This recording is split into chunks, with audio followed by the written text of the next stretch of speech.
โยปนามาเสยา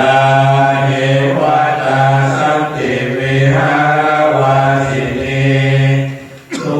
เปคะเรโพธิคะเรตาหิตาหิตาธรรมทาเรนะคัจฉานวัคคาจะภิกขโวส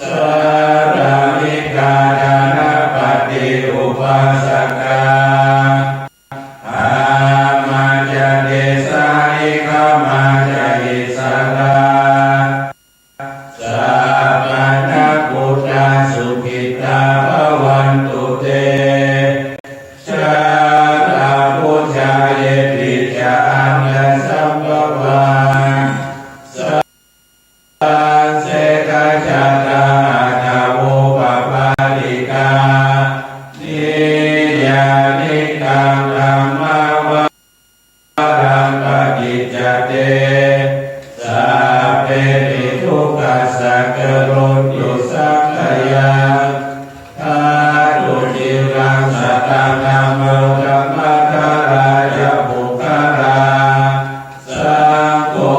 ตุสัมภะโควะอัฏฐายะจาหิตายะจาอาเมระคันตุสัตตัมโมสัพเพปิธัมมัจจาริโนปุถิสัพพะปุณายาภาธัมเมอริยภเวทิเตปัสสนาโหตุสัพเพปิปานิโนพุทธัสสะสะเนสัมมาดารังภเวชันโตกาเลเทโวภวะสัตโตปุตตานังสัมมิทาเนตุเมธาเนมาตาปิตาจาตระชังนิจจังรักขันติพุทธกังเอวังธัมเมนะราชาเลสุอัตราคันตันตุเทวตาสตัมมังมุนิราชสาสุนันตุสัพพโมคคัตถังนะโมตัสสะภะคะวะโตอะระหะโตสัมมาสัมพุทธัสสะนะโมตัสสะภะคะวะโตอะระหะโตสัมมาสัมพุทธัสสะนะโมตัสสะภะคะวะโตอะระหะโตสัมมาสัมพุทธัสสะธัมสรณังคัจฉามิธัมมังสรณังคัจฉามิสังฆังสรณังคัจฉามิทุติยัมปิพุทธังสรณังคัจฉามิทุติยัมปิธัมมังสรณังคัจฉามิทุติยัมปิสังฆังสรณังคัจฉามิตติยัมปิพุทธังสรณังคัจฉามิตติยัมปิธัมมังสรณังคัจฉามิตติยัมปิสังฆังสรณังคัจฉามิเอวังเมสุตังเอกังสัมมายังภะคะวะภาราณสียังวิหารติสิปัฏฐาเนมิคาทาเยตาระโอวะกิเยภิกขุวามันเตสิทาเวเมเลกาเวอันตาปะปะจิตเตนานาเสวิตาพายุจายังกาเวสุกามาสุขันลิกานุโยโคอิโนคัมโมโปวานาริโยอานานาสันนิโตเฮเตเตปิกเวอุปวันเตอนุ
จิตช่วยคนอื่นมาเยอะแล้วอะค่ะ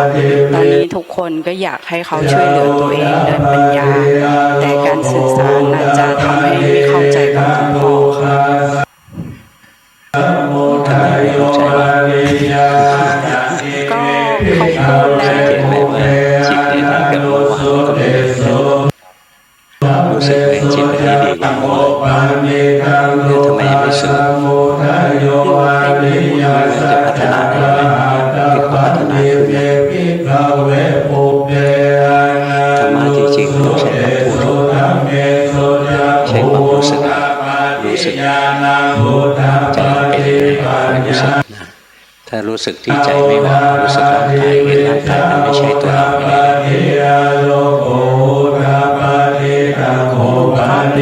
บูชาพระพุทธเจ้าไม่ละหนูฟุ้งกว่าแฟนหนูอีกหนูนี่จะห่วงแฟนหนูอีกวะนุสุเตสุธรรมเมสุจักขุจาปฏิญาณโมจาปฏิปัญญาโมจาปฏิวิชาโมจาปฏิอาโลโกโมจาปฏิจานุกาโทวาริยาสัจันติเมภิกขเวปุเพอาญาโนสุเตสุธัมเมสุจักขุโมตาปฏิญาณโมตาปฏิปัญญาเอเวจาโมตาปฏิอาโลโกโมตาปฏิตังโภปนิตังโลกามิโรโตวาริยาสัจจสัจจิกาตาปันนิเมภิกขเวนันโนสุเตสุธัมเมสุจักขุโมตาปฏิญาณโมตาปฏิปัญญาโมตาปฏิเวชาโมตาปฏิอาโลโกตาปฏิสัมโภปนิตังโลกาภิโรโทวาริยาสัจจสัจจิกาตันติเมภิกขเวปุเพอาญาโนสุเตสุธัมเมสุจักขุโมตาปฏิญาณโมตาปฏิปัญญาตาปฏิเวชาโมตาปฏิอาโลโกโมตาปฏิตังโลกานิโรธาคามินิปฏิปทาริยสัจจันติเมภิกขเวปุเพนะโนสุเตสุธัมเมสุจักขุโมตาปฏิญาณโมตาปฏิปัญญาโมตาปฏิวิชาโมตาปฏิอาโลโกโมตาปฏิตังโภปนิตังโลกาภิโรธาคามิปฏิปทาอริยสัจจาเวตาปันติเมภิกขเวปุเพอานันโนสุเตสุธัมเมสุจักขุโมตาปฏิญาณโมตาปฏิปัญญาโมตาปฏิวิชาโมตาปฏิอาโลโกโมตาโลกาภิโรธาคามินิปฏิปทาริยสัจจภาเวตันติเมภิกขเวปุเพอานันโนสุเตสุธัมเมสุจักขุโมตาปัญญาเมภิกขเวหิเมสุจักขุสุวาริยสัจเจสุเววันติเวทวานัสสการังยะตาพุทธานาคัสสนังนาสุวิสุทธังนาโอสิเทวตาวะหังภิกขเวสเนวะเกโลเกสัมมาละเกสัมมังมังเกสัมมานาพระมณิยาปัจจายาสัทเทวมนุสายานุตตรังสัมมาสัมโพธินาภิสัมพุทธปัจจายาสิงห์โตจักโขเมภิกขเวเกสุจันตุสุอาริยสัจเจสุเววันติปริวัตังนวัฏสการังยะถาพุทธังญาณทัสสะนังสุวิสุทธัง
มังสัพพะเตตัมภะคะวะตาปาราณสียังหิสิปัตตะเนมิกาตะเยอนุตตรังธัมมาจักขังภวัตติตังอปาติวัตติยังสัมมาเนวาเนวะเทเวนวะมะเรณวะพระมุนาวะเกนะจิวาโลกัสสมิมานังเทวานังสัตตังสุตวะจัตตุมหาราชิกาเทวาสัตตา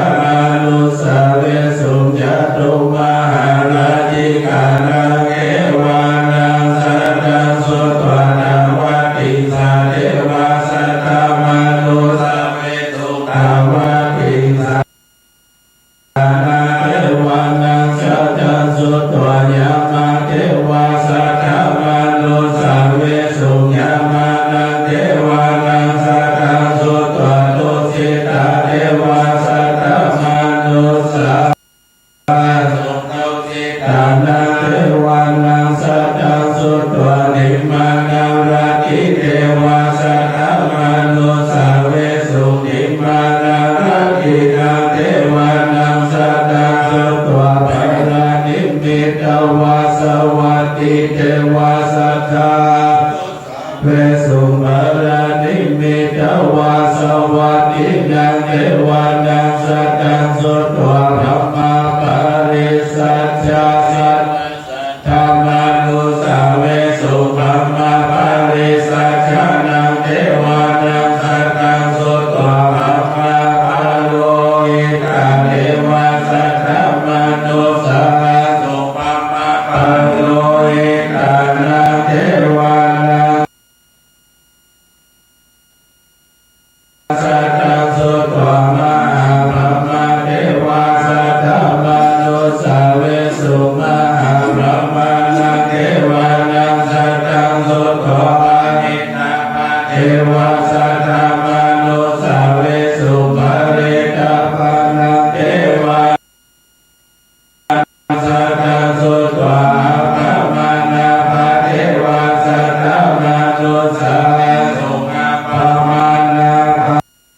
ภานาเทวานังสัตตังสุตวะปัสสราเทวาสัตตมนุสาเวสุงาปัสสวะสัตตมนุสาเวสุงาปะมานาสุปานา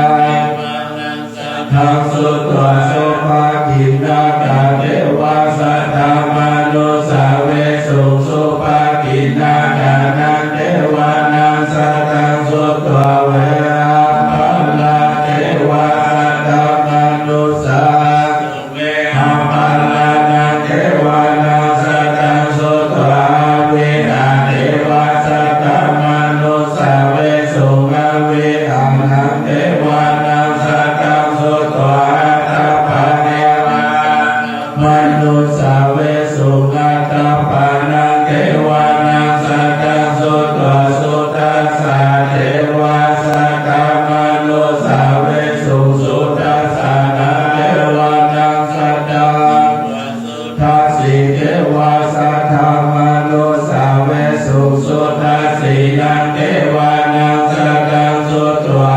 กัตติตกะเทวา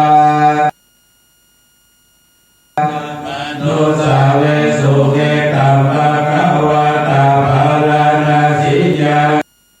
นิสิปัตตะเนมิกาทะเยอนุตตรังธัมมาจักขังภวัตติตังอปาติวัตติยัง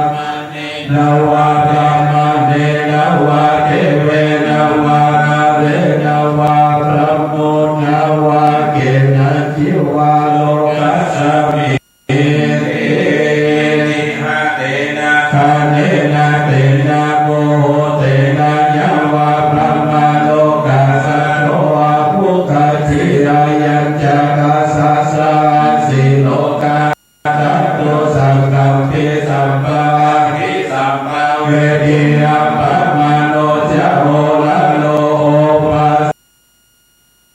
โสโลเกปัจจุระโหสิราติกัมเมวะเทวานังเทวานุภาวะ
พุทธโลสัตตสาโลสุเมโตอากาภูกาโลสุจัตโตสัพพะโลกาโคปิยาตสิดาราทาดาสิกาลุนิโกธัมมาดาสิตัมโมนุโทสิตัตโทอัสสะโมโลเกติโสจาวัตตัง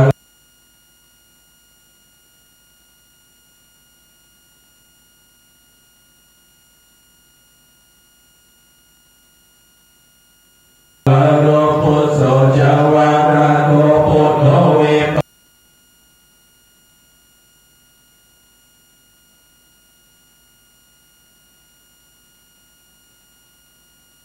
ปัสสิจานุปาโมสิกิสัพพะโตสัทธาเวสะภูสุขะได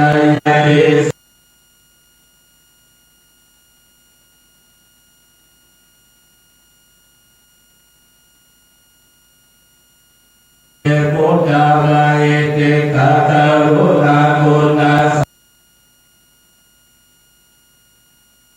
สัมปันนาสัพพะโลกาวิปุจิตาเอเตสัพพะพุท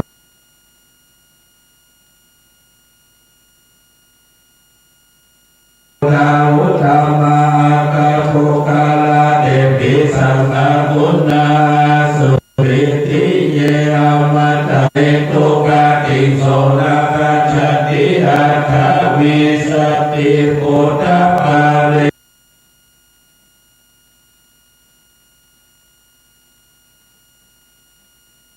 ตุสะเลนะยันตังสัตตังปะนะมาภิสามิจัสสะโคภูเล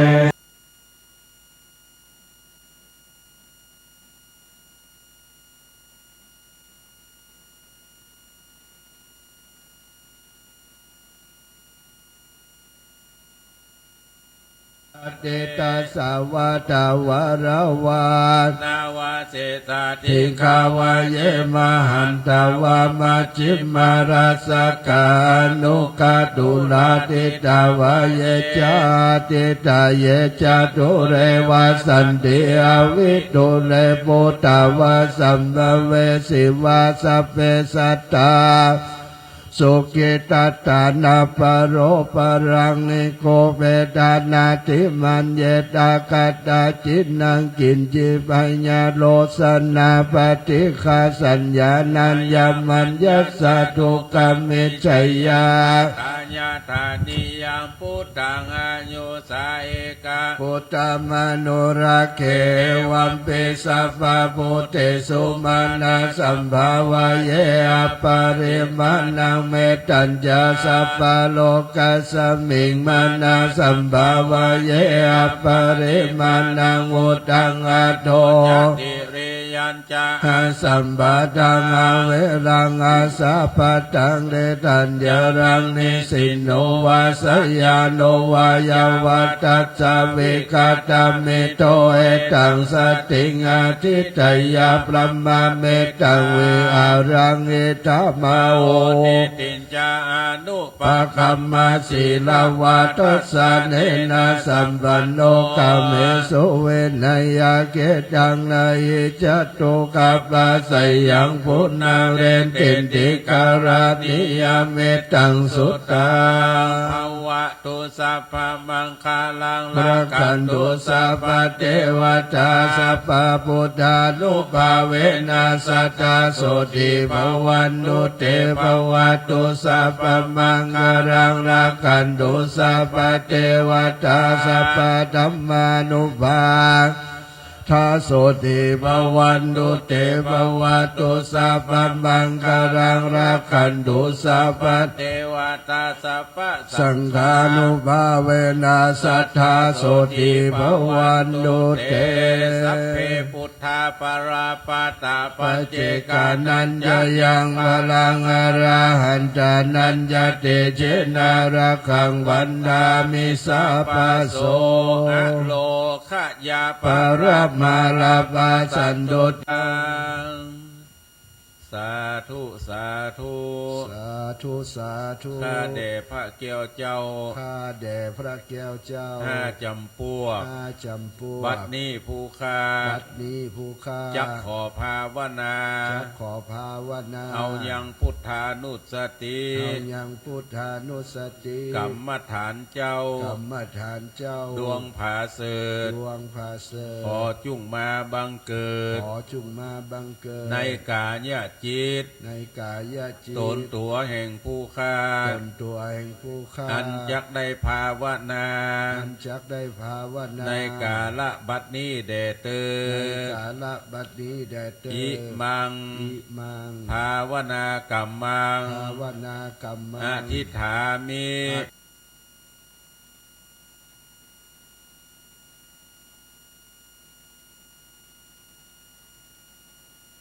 อธิษฐามิอิมังหัตถะ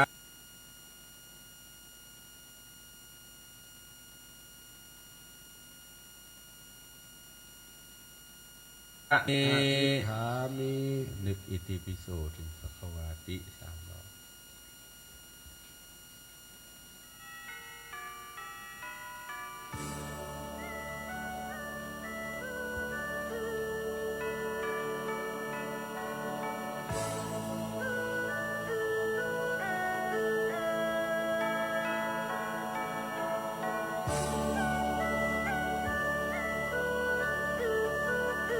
โสภควาอิติปิอะระหังสัมมาสัมพุทโธสัมมา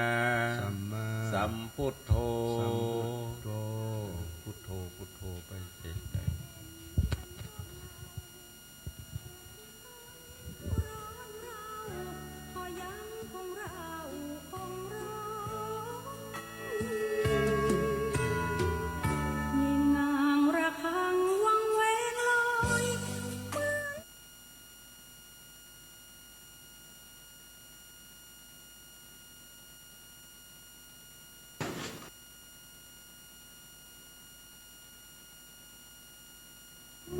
เสียงสวดโห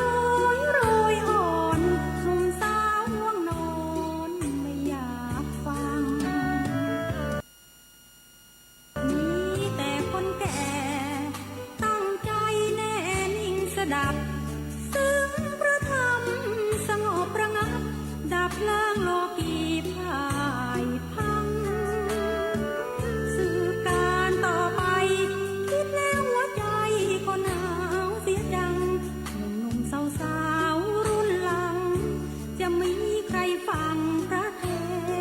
ศน์กันเล่าเพียงนางระฆังวังเวงมาสาธุชนเจ้าข้าได้ยินระฆังหรือเปล่าระฆังเสียงเย็นพระธรรมแผ่เห็นเป็นร่มเงาพริ้วแผ่วมาเบาๆเสียงพระคุณเจ้าท่านสวดมนต์ อ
วันตา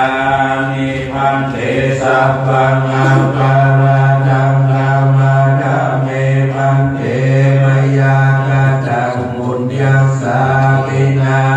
นุวามิ สถานีวิทยุ8จังหวัดภาคเหนือพอตั้งไลฟ์สดเฟซบุ๊กทั่วโลกวันนี้เป็นวัน